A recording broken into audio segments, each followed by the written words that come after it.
titulado esta serie del libro de Hebreos la hemos titulado La Supremacía de Jesucristo. Y a lo largo de los sermones, ustedes podrán ver que ya hicimos un resumen del libro, ustedes podrán ver que Jesús es superior a los profetas, Jesús es superior a los sacerdotes, Jesús es superior al sumo sacerdote, Jesús es superior a los sacrificios, Jesús es superior a Melquisedec, Jesús es superior a Moisés, Jesús es superior a todo el mundo. Es mejor y más grande que todo el mundo. Y hoy vamos a ver que Jesús es superior a los ángeles.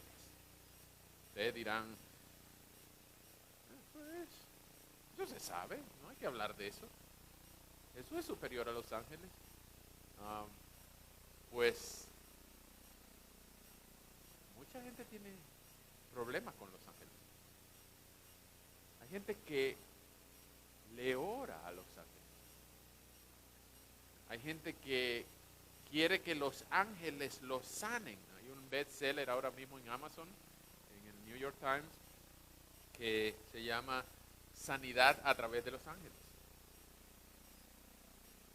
Y desde que el mundo es mundo, los ángeles han sido considerados unos intermediarios entre la santidad de Dios y la bajeza de los hombres. Entonces los ángeles han estado como en el medio. Y mucha gente tiene deseos de que se le aparezca un ángel. En los años de la Edad Media se hablaba de cuántos ángeles caben en una punta de un alfiler. Un famoso filósofo dijo que en cada punta de cada ramita de césped está un ángel esperando para ayudar a una de las criaturas de Dios. Pero lo cierto es que los ángeles son creados, son criaturas creadas. Los ángeles fueron creados antes que los hombres. Usted lee en el principio del capítulo 2 de Génesis que así fueron creados todos los ejércitos de los cielos y los de la tierra. Entonces, los ángeles Dios los creó con un número específico. Y en unas partes de la Biblia habla de que ellos son miríadas y miríadas, de millones y millones, de miles y miles de ángeles. Pero el número es fijo. Los ángeles no se mueren, pero tampoco los ángeles tienen angelitos. Solamente papá y mamá tienen angelitos. Después de los 2 años ya no son tan angelitos. Tampoco cada vez que se muere un niño, el cielo gana un ángel, ¿no? Y nosotros repetimos cosas que a veces ni sabemos de dónde las sacamos. Lo cierto es que el culto a los ángeles es una cosa antiquísima. Yo no creo que alguno entre nosotros aquí tenga problemas con el culto a los ángeles. Yo no creo que ustedes, ninguno de ustedes, pero seguramente alguno de sus amigos, sobre todo católicos, adventistas, musulmanes o mormones, ellos sí tienen problemas con los ángeles. ¿Por qué? Porque según la teología musulmana, al profeta Mahoma se le apareció un ángel para dictarle el Corán. Y por eso, actividad de un ángel, millones y millones de musulmanes están engañados para no ver a Cristo como superior a lo que el ángel le dijo a Mahoma.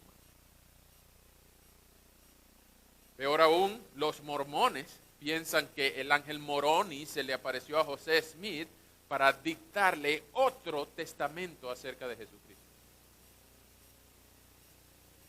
Y algunos consideran que los adventistas son nuestros hermanos, sabiendo que un ángel se le apareció a Elena de White para dictarle algunas revelaciones que no están en la Biblia.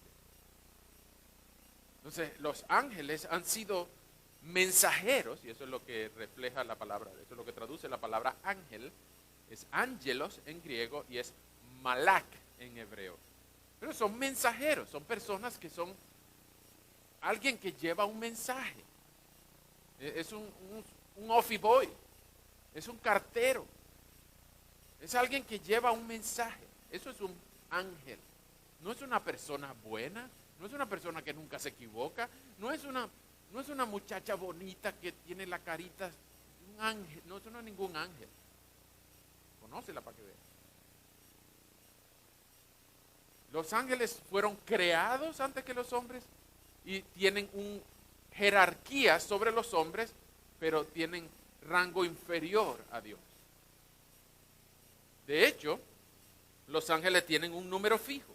Los ángeles no mueren, no nacen más ángeles, pero sí hay problemas con el culto a los ángeles. Es más,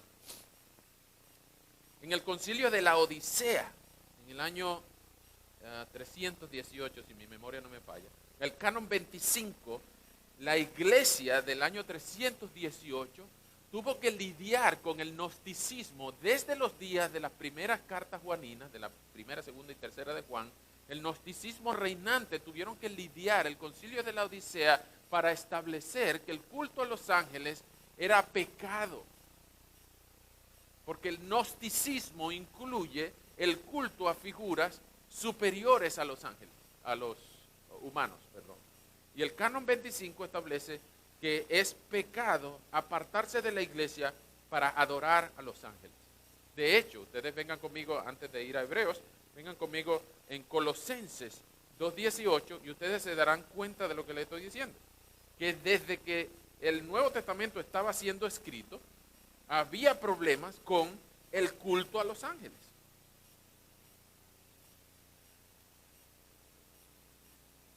Colosenses 2:18 dice así: no permitan que los condenen esos que se ufanan de humildad, pero rinden culto a los ángeles. Los tales se meten en cosas que no han visto y están envanecidos por su razonamiento humano. Le aconsejo que lo lean en esta versión contemporánea y no en la versión del 60. Los que tienen la versión del 60 se darán cuenta que dice algo diferente. Bueno, diferente no, una redacción diferente, pero es mejor redacción, se entiende mejor la versión contemporánea, porque dice que acusan falsa humildad y no culto a los ángeles. Entonces, lo que tendríamos que estudiar el Colosenses específicamente, pero lo que quiero llamar su atención es que desde que el Nuevo Testamento estaba siendo escrito, ya se evidenciaba un problema con el culto a los ángeles. Había gente que adoraba a los ángeles y le ponían nombres como Rafael, San Miguel Arcángel. Al menos vemos 3 nombres de ángeles en la Biblia: Miguel, Gabriel y Lucifer. By the way, los ángeles en la rebelión de Satanás fue condenado como era un ángel y fue condenado, ahora no es un ángel sino un ángel caído, que ahora se conoce con el nombre de demonio. Y él se trajo un montón de ángeles. Algunos hablan de la tercera parte de los ángeles del cielo. El 33% de los ángeles creados ahora fueron considerados ángeles caídos, ahora son llamados demonios. Y entre ellos hay un sistema de comunicación mucho más avanzado que las redes telefónicas celulares de hoy en día.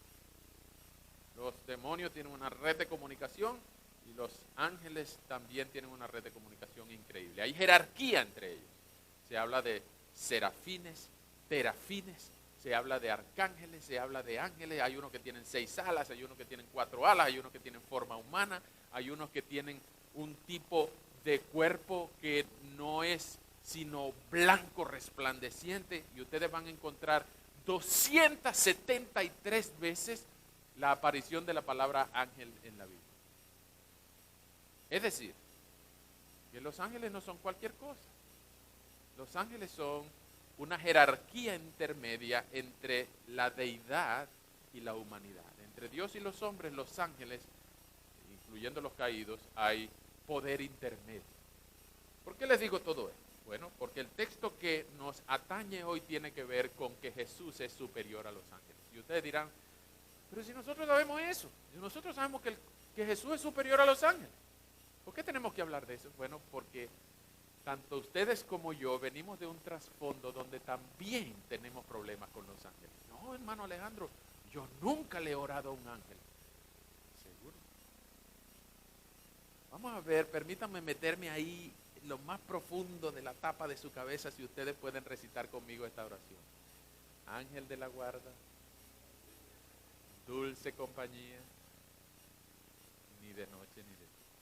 Si usted ha rezado esa oración y no se ha arrepentido de haberle orado a algo o a alguien que no sea Jesús, usted también tiene problemas del culto a los ángeles y tiene que escuchar este texto.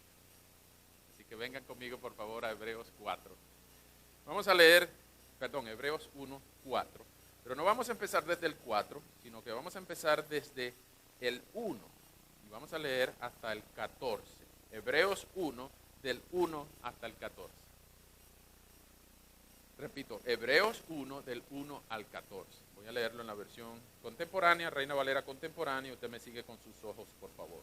Luego vamos a orar y luego les voy a dar el bosquejo de este sermón. Repito, Hebreos 1, del 1 al 14. Dios, que muchas veces y de distintas maneras habló en otros tiempos a nuestros padres por medio de los profetas, en estos días finales nos ha hablado por medio del Hijo, a quien constituyó heredero de todo y mediante el cual hizo el universo. Él es el resplandor de la gloria de Dios. Él es la imagen misma de lo que Dios es. Él es quien sustenta todas las cosas con la palabra de su poder. Después de llevar a cabo la purificación de nuestros pecados por medio de sí mismo, se sentó a la derecha de la majestad en las alturas y ha llegado a ser superior a los ángeles, pues ha recibido un nombre más sublime que el de ellos. Porque jamás dijo Dios a ninguno de sus ángeles: tú eres mi hijo, yo te he engendrado hoy. Ni tampoco: yo seré su padre y él será mi hijo. Además, cuando Dios introduce al primogénito en el mundo, dice que lo adoren todos los ángeles de Dios. Acerca de los ángeles dice: Él hace que sus ángeles sean como vientos y sus ministros como llamas de fuego. Pero del Hijo dice: tu trono, oh Dios, es eterno y para siempre. El cetro de tu reino es un cetro de justicia. Amas la justicia y odias la maldad. Por eso te ungió Dios, tu Dios, con óleo de alegría más que a tus compañeros. Y también dice: Señor, tú fundaste la tierra en el principio, y los cielos son obras de tus manos. Ellos perecerán, pero tú permaneces para siempre. Todos ellos se desgastarán como un vestido, los enrollarás como un manto y quedarán cambiados, pero tú eres el mismo y tus años no tendrán fin. Dios jamás le dijo a ninguno de los ángeles: siéntate a mi derecha hasta que ponga a tus enemigos por estrado de tus pies. ¿Y acaso no son todos ellos espíritus ministradores enviados para servir a quienes serán los herederos de la salvación? Vamos a ver. Señor, muchas gracias por esta palabra. Gracias por enseñarnos directamente que Jesús es superior a los ángeles, por cuanto se le ha dado un nombre más sublime que el de ellos. Señor, y nosotros que necesitamos cada día de ti, no nos permitas adorar a ninguno de los intermediarios, sino adorar al Hijo, el cual es el resplandor de la gloria de Dios y la imagen misma de lo que tú eres. Tú eres el que sustenta todas las cosas con la palabra de tu poder. Y es a ti, Señor, a quien queremos abandonarnos en tus brazos amorosos esta mañana y rogar directamente a ti, Señor, que tú nos bendigas, nos ayudes a entender esta palabra, a ser edificados con tu palabra y a reconocer que solo en Jesucristo hay vida eterna. Rogamos tu bendición, tu guía, tu dirección en esta hora, que nos ayudes a reconocer a Cristo como mayor y mejor que todo y todos. A ti la gloria, en el nombre de Jesús. Amén. Bien, los que están tomando nota, les aconsejo dejar bastante espacio entre punto y punto. Tenemos solamente 3 puntos hoy. Y luego vamos a tener unas aplicaciones. Lo primero que tenemos: relación, distinción y comparación. Relación, distinción y comparación. Vamos a ir uno por uno, ¿ok? Vamos a hablar solamente de los versículos 4 al 14. Ya el hermano Marlon nos explicó desde el 1 al 3 la semana pasada. Y vamos a ver que hoy Jesús se le fue dado un nombre más sublime que es de ellos. Y la palabra sublime es algo que no se puede explicar con palabras. Es algo tan impresionante que es altísimo, sublime. Es un nombre, como dice el mismo versículo 4, es superior.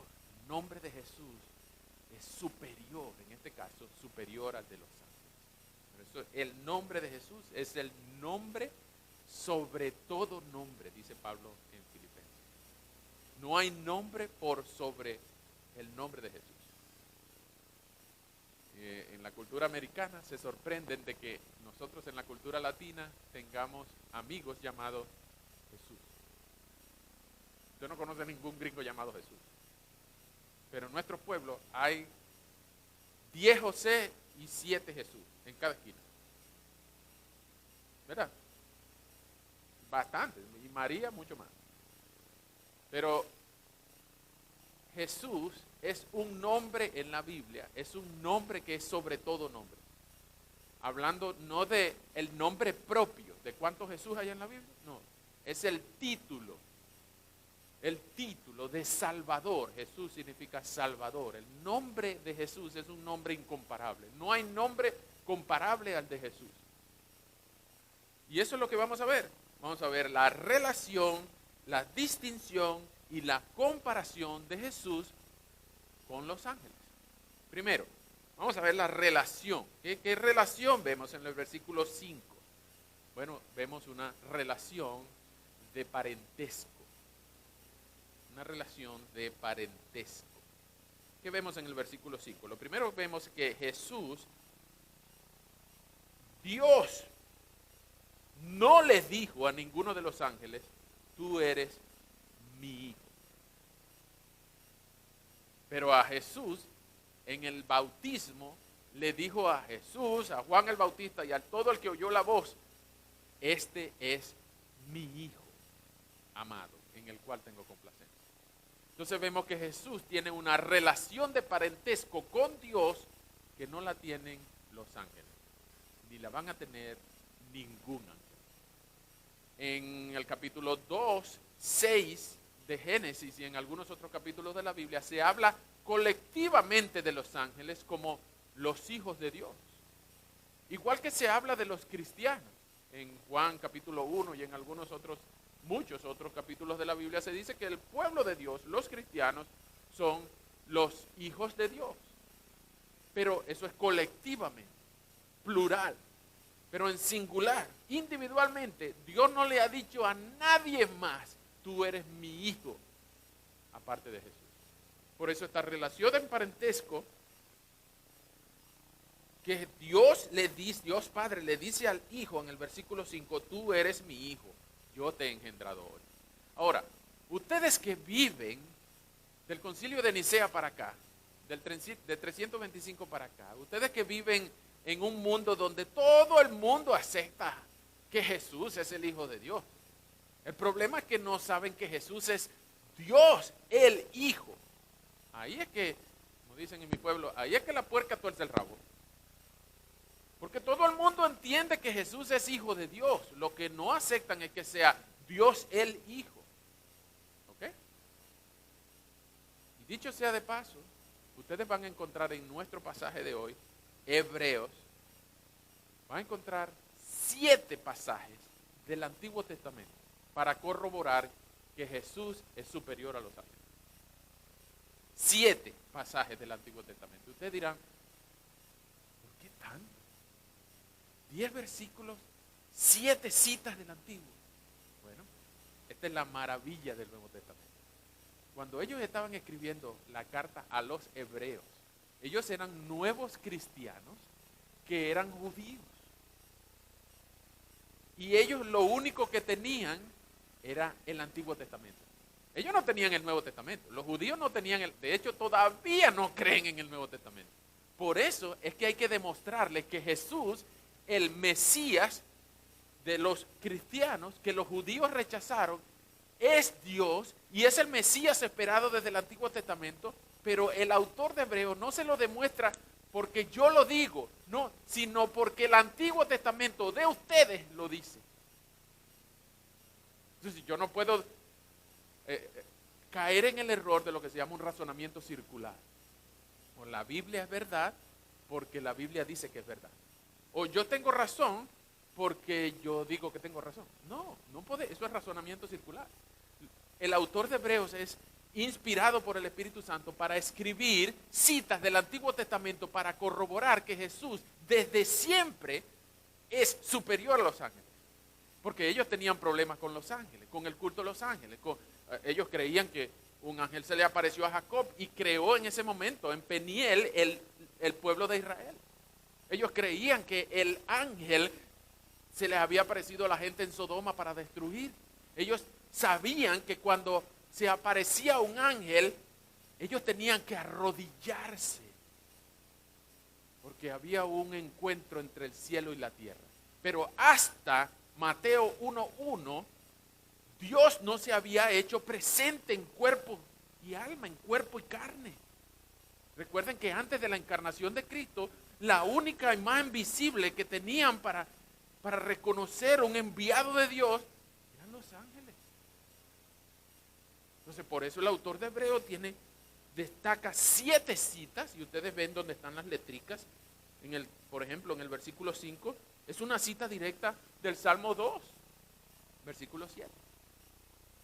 Dice, tú eres mi hijo, yo te he engendrado. Y algunos usan esa palabra engendrado para decir, viste, Jesús es creado.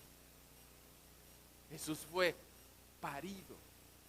Jesús no ha sido eterno desde antes, ¿no? Sino que fue Jesús creado, como dicen los testigos de Jehová, ¿no? Pero no es eso lo que está hablando ahí.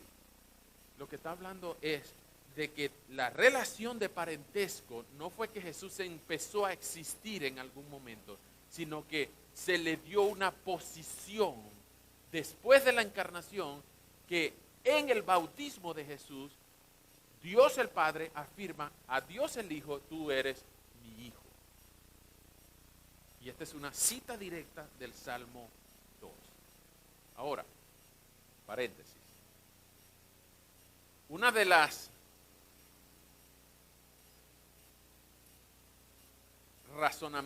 uno de los razonamientos por los que se piensa que Pablo no es el autor de la carta a los Hebreos, es porque estas citas desde el Antiguo Testamento están hechas desde la Septuaginta. ¿Qué es la Septuaginta? El Antiguo Testamento en griego. Pablo nunca citó la Septuaginta. Pablo citaba directamente desde los manuscritos hebreos. Por eso es que estas 7 citas que están en estos 10 versículos de Hebreos 1 del 4 al 14 están ligeramente diferentes a la cita del Antiguo Testamento. Entonces, lo que quiero es que ustedes entiendan que estas 7 citas que están aquí, sin importar si era Pablo, si era Apolo, si era Priscila, si era quien hubiese escrito hebreo, algún día nos vamos a enterar. Pero lo que están demostrando es que Dios le dio un título a Jesús más sublime que el de los ángeles. Más sublime, más grande, más poderoso. Como decían en mi pueblo, más mejor. Más mejor que el de los ángeles. Entonces, lo primero que vemos es la relación de parentesco. Dios el Padre no le dijo a ninguno de los ángeles, a ninguno de sus ángeles jamás, tú eres mi hijo. Pero a Jesús sí se le dijo. Y por eso la relación de parentesco entre el Padre y el Hijo demuestra por sí sola que Jesús es superior a los ángeles. Lo segundo que vemos es la distinción entre Jesús y los ángeles. ¿Distinción de qué? Pues distinción de jerarquía. Distinción de jerarquía. Ustedes ven en Isaías 6 que alrededor del trono de Dios, dice en Apocalipsis 4 que hay un arco iris, está vestido de jaspe y de coralina, y una cosa impresionante, que ni Hollywood lo ha podido hacer tan bonito como Isaías 6. Pero alrededor del trono habían serafines que tenían 6 alas. Con 2 alas se tapaban los ojos, con 2 alas se tapaban los pies y con 2 alas volaban. Y ellos decían, santo, santo, santo, digno es el Señor de recibir la gloria, el honor y el poder. Entonces, alrededor del trono de Dios hay serafines. hay otros que llaman terafines, hay otros que llaman tronos, potestades. Hay un montón de jerarquías en la jerarquía angelical. Sin embargo, ustedes leen que cuando Jesús se encarnó, fue hecho un poco menor que los ángeles, es decir, hombre. Sin embargo, versículo 6 dice, cuando Dios introduce al primogénito en el mundo, dice que lo adoren todos los ángeles de Dios. Y si los ángeles, que son los intermediarios entre la deidad y la humanidad, entre Dios y los hombres, si los ángeles intermedios tienen que adorar al Hijo, eso quiere decir que el cielo tocó tierra, que alguien de la deidad, una persona de la deidad, vino a la tierra y nació como un niñito. Y aquella noche en Belén, los ángeles del cielo poblaron las huestes celestiales. Imagínate las miríadas y miríadas y millones y 10 miles de miles elevados a la cuanto ángel haya. Aparecieron todos en el cielo para cantar gloria a Dios en las alturas y en la tierra paz a los hombres de buena voluntad. Porque el Hijo de Dios se había hecho un poco menor que los ángeles, un bebecito en un establo. Que todos los ángeles del cielo lo adoren. Y esa es una cita directa de Deuteronomio 32, 43. De la Septuaginta. Esa es una cita directa. Es decir, que los ángeles adoren a alguien es porque ese mismo alguien es el mismo Dios. Porque lo que estamos viendo es que la civilización ha tenido problemas de adorar a los ángeles porque no veían a nadie que sea Dios a quien adorar. Y desde que el mundo al mundo la gente ha dicho, si yo no veo, yo no creo. Tengo que ver algo para poder adorarlo. Y ese es el problema de nuestros amigos católicos, que tienen que ver para poder creer. A los que leen la Biblia, en Juan 11 se les dice, no te he dicho que si crees, verás. No es ver para creer, es creer para poder ver. Así que vemos en estos versículos, en versículo 6, la distinción de la jerarquía de los ángeles contra ahora el Hijo de Dios. El primogénito, el que en el versículo 5 se dice que es el Hijo, en el que el versículo 3 se dice que Él es el resplandor de la gloria de Dios y la imagen misma de lo que Dios es. Se dice ahora que todos los millones y millones de ángeles del cielo tienen que arrodillarse ante Él, porque el mismo Padre lo ha decretado. Entonces esta es una distinción de jerarquía y no solo eso. Esto es profundo, esto es grueso, hay mucha carne en este hueso. Es lo que dice ahora, no solamente la relación de parentesco, la distinción de jerarquía, sino que ahora viene una comparación entre los ángeles y Jesús en cuanto al carácter y la función de cada uno. Viene, repito, una comparación entre el carácter y la función. Versículo 7. Acerca de los ángeles, sigue diciendo Dios. Hay un contraste entre el versículo 7 y el versículo 8, denotado por la primera palabra del versículo 8, que es pero. Pero en el versículo 7, acerca de los ángeles, Dios dice, Él hace que sus ángeles sean como vientos y sus ministros como llama de fuego. Eso es Salmo 104:4. Es decir, la función de los ángeles es ser vientos y sus ministros como llamas de fuego. Esto es un lenguaje espiritual. Y cuando se dice aquí que Dios hizo que sus ángeles sean como espíritus, como vientos y como sus ministros llamas de fuego, esta es la función de los ángeles. Ustedes van a notar que vamos a terminar con el versículo 14 diciendo que los ángeles son espíritus ministradores enviados para servir. La función de los ángeles es servir a las criaturas de Dios, a los hijos de Dios. Incluso servir a veces a los que no son hijos de Dios.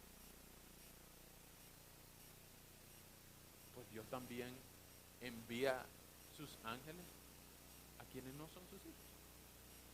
No hay cientos y cientos y cientos de abuelitas que oran para que un ángel acompañe a los hijos a la escuela. Y que Dios ponga ángeles alrededor de ti.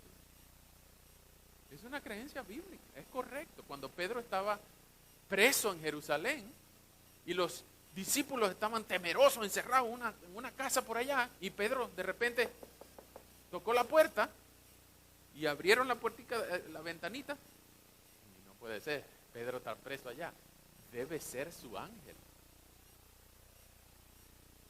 Es decir, esto de los ángeles no es nada nuevo.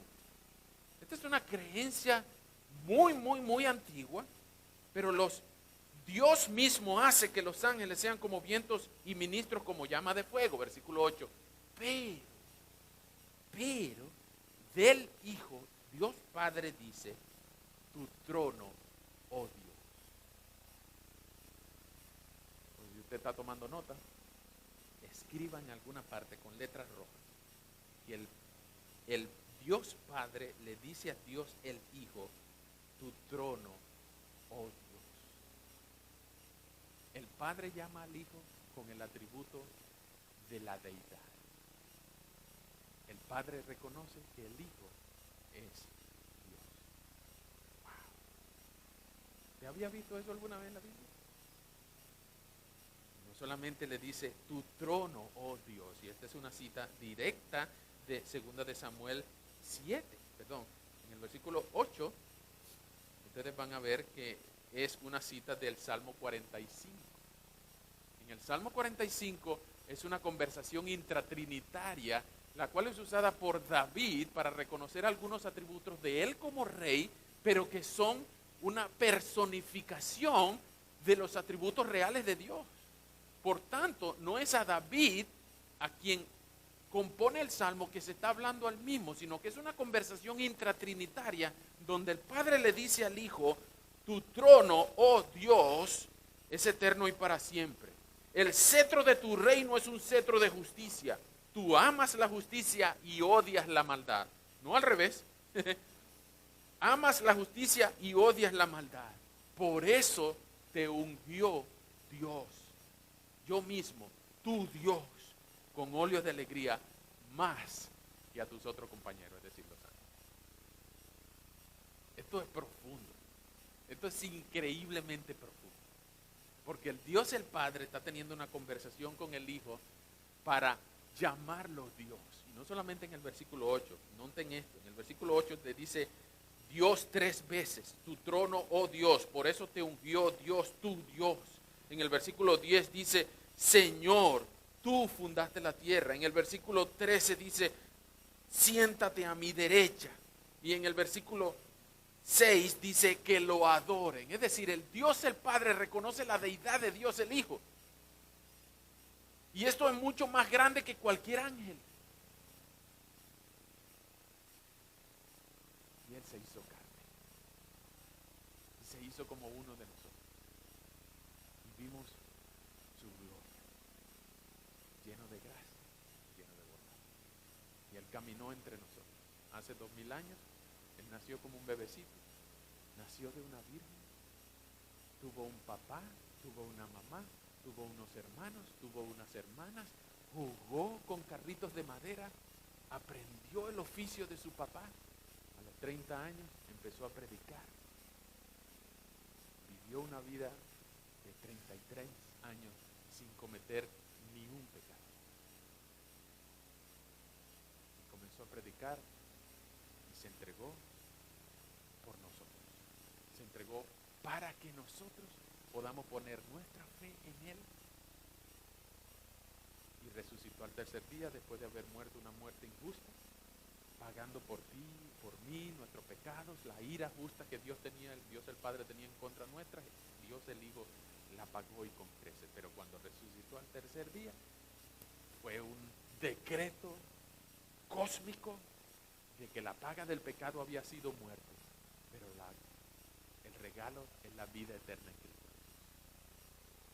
Si tú pones tu fe en Cristo, si tú te arrepientes de tus pecados, si tú confías en Cristo solamente, para el perdón de tus pecados, Dios te promete que tú vas a estar con Él por toda la eternidad en el cielo.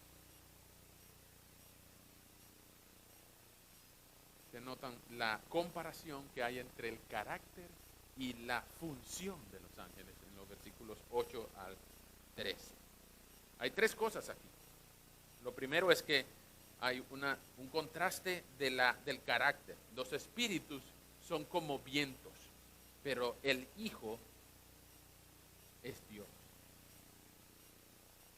Entonces, saben que algunas personas dicen que Jesús ha sido creado, pero Jesús fue el que creó los ángeles. Y hay una diferencia justamente en el versículo 10, cuando el Dios el Padre también dice Señor. Dios el Padre le dice al Hijo, Señor, tú fundaste la tierra en el principio y los cielos son obras de tus manos. Es decir, Jesús es creador, pero los ángeles son creados. Jesús es Dios, pero los ángeles son criaturas. No solamente eso, el carácter de Jesús es eterno, pero los ángeles fueron creados, tuvieron un principio. Jesús no ha tenido principio ni final, ni lo tendrá, pero los ángeles tuvieron un principio. A lo mejor no tendrán final porque fueron creados por Dios y son eternos. Nunca se ha muerto un ángel, nunca ha habido un entierro de un ángel. Pero Jesús no tuvo principio. Él no fue creado, a pesar de que algunos argumentan que en estos versículos, el versículo 5 dice que fue engendrado, y en otras partes de la Biblia se habla de que Jesús tuvo un principio. Lo que se habla es que se le fue dado un título después de la encarnación por todo el sufrimiento que tuvo. Eso lo vamos a ver más adelante en el libro. Ahora, en el versículo 10 se dice que no solamente Jesús es Dios y los ángeles son criaturas, sino que los ángeles no han sido eternos. Versículo 11 dice, ellos perecerán, pero tú permaneces para siempre.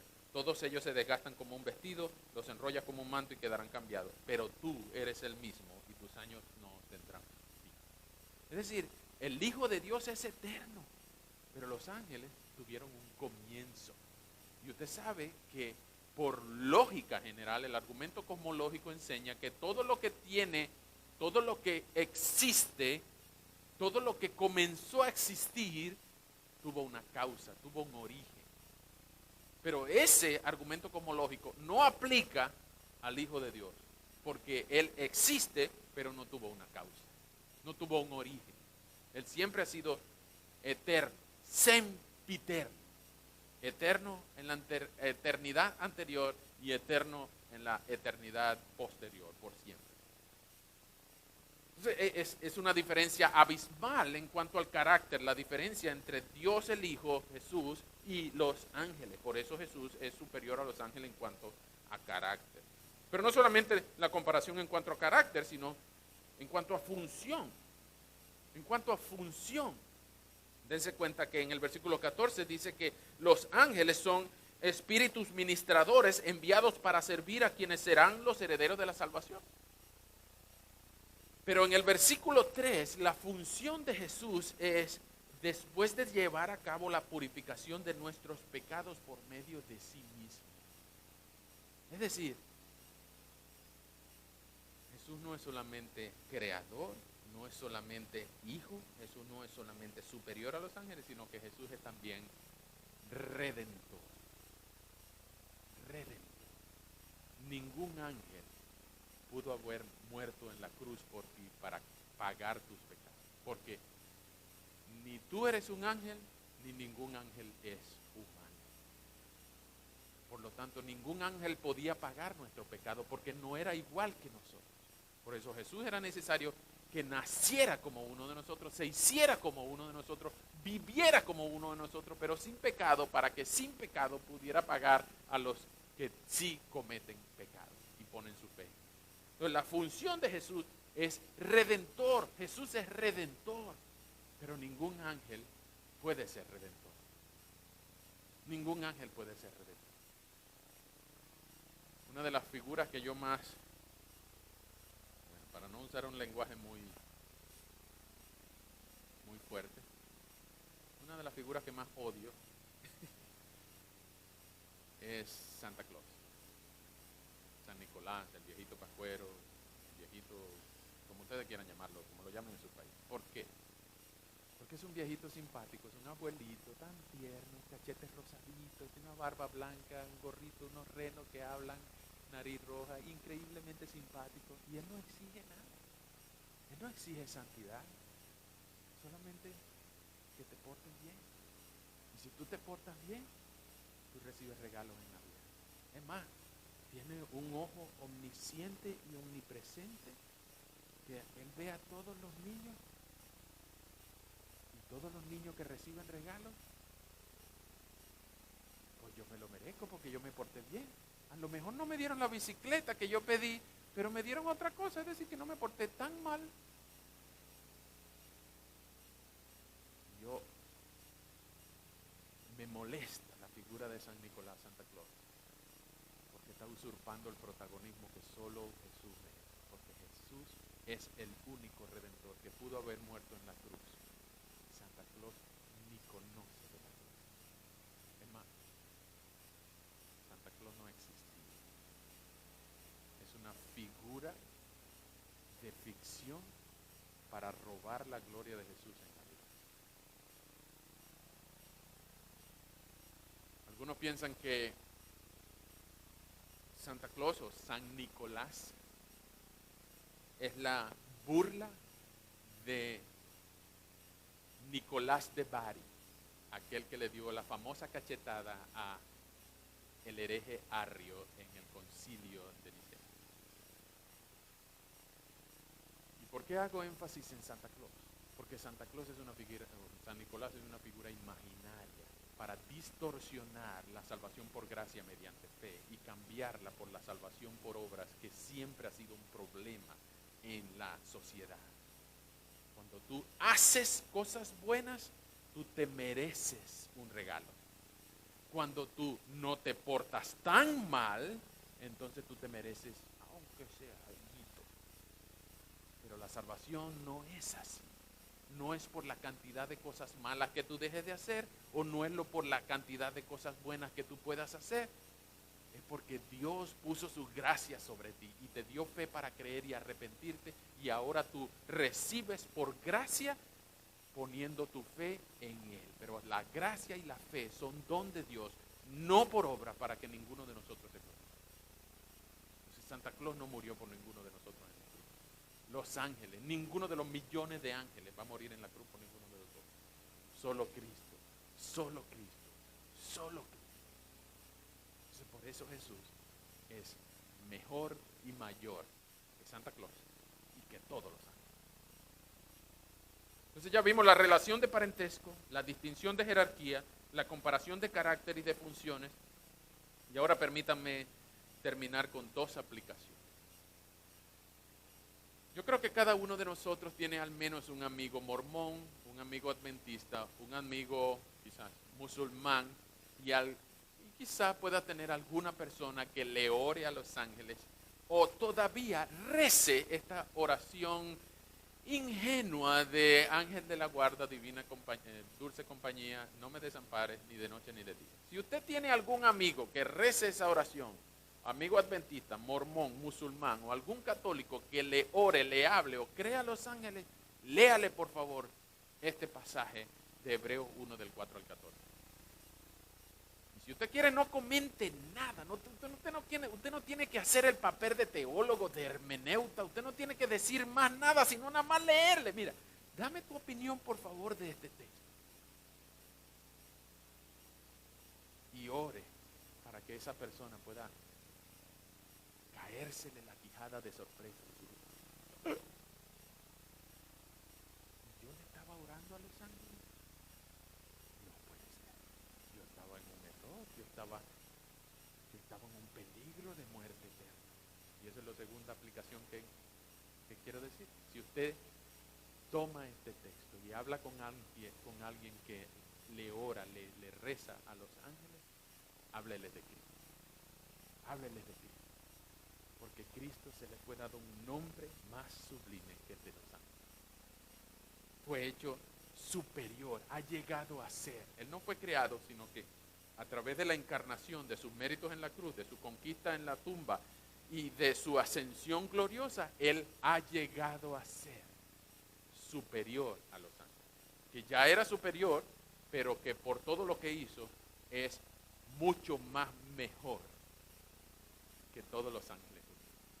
Y por eso Jesús recibió un nombre más sublime que el de ellos. Si usted entonces conoce a algún adventista, algún mormón o algún musulmán o alguien que todavía le ora a los ángeles, dígale, tú estás hablando con el mensajero, tú estás hablando con el cartero, tú tienes la posibilidad de comunicarte tú a tú, bueno, no tú a tú, de persona a persona, con aquel que nos creó, con el que nos salvó, con el que murió por la cruz y nos salvó. Tú no tienes que enamorarte del cartero. Tú no tienes que dedicar tu vida a conocer al cartero. Tú no tienes que estudiar al cartero, conocer al cartero, no. Gloria a Dios por los ángeles. Gloria a Dios por lo que los ángeles nos protegen, que a veces ni siquiera sabemos de cuántos peligros los ángeles nos libran. Pero yo no voy a adorar al cartero. Yo no voy a adorar al ángel. Yo voy a adorar al que mandó al ángel.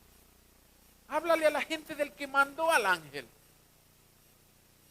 Y a lo mejor, dice la Biblia, que nosotros sin saberlo hemos hospedado ángeles. ¿Qué significa eso? Bueno, que nosotros no sabemos quién nos encontramos en la vía. Hay ángeles que pueden tomar forma humana y nosotros ni los conocemos, ni sabemos quiénes son, pero ellos son espíritus ministradores enviados para servir a quienes serán los herederos de la salvación. Si tú eres un heredero de la salvación, pues los ángeles han estado alrededor de ti, enviados por Dios, mucho más veces de las que tú te has podido dar cuenta.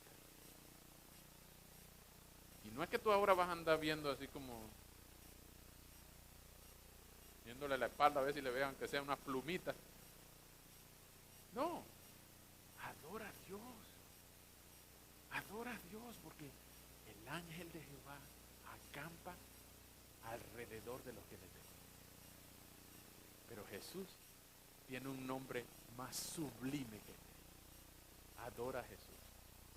Porque todos los ángeles del cielo, todos los ángeles que se aparecieron en aquella noche en Belén, en los pastores y en las ovejas, todos los ángeles de los que no sabemos, todos los ángeles que están en las punticas de las gramas del césped, todos aquellos ángeles y millones de ángeles microscópicos que tienen forma humana, que tienen 6, 4, 8, no sé cuántas alas, todos los que tienen pluma y los que no tienen pluma, todos los que son blancos y los que no, todos los ángeles del cielo, juntos le rinden honor al Hijo de Dios, porque Él es digno, porque tiene un nombre más sublime que el de ellos. Así que no te enamores del cartero. No te enamores del cartero. Adora a Jesús, porque Él es superior, mayor y mejor que todos los ángeles.